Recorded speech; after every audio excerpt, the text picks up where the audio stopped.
يا ربنا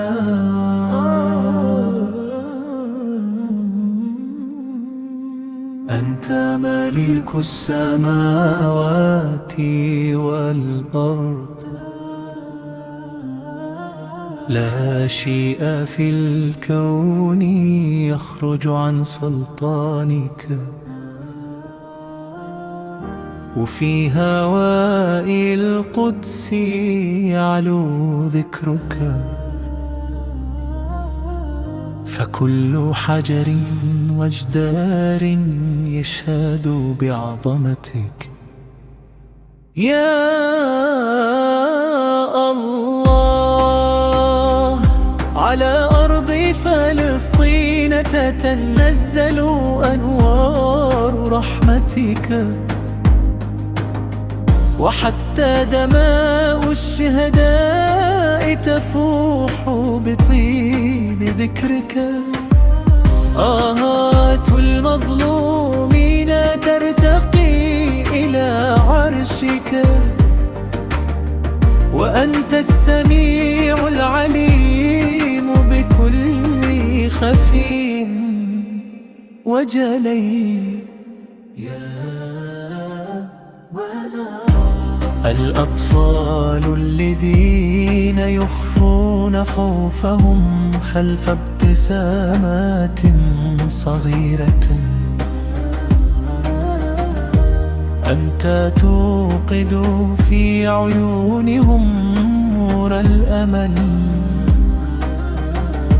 وتمنح أمهاتهم صبرا كالجبال، وتزرع في صدور شبابهم شجاعة لا تزول.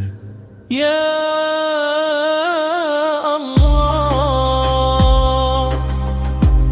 أنت تعز من تشاء وتذل من تشاء، وتجعل من ظلمات القهر فجرا يشرق بالعدل، وفي شوارع فلسطين ستجري رياح السلام بإذنك، وعلى قدسنا سيعود لواء الأمان يرفرف بفضلك.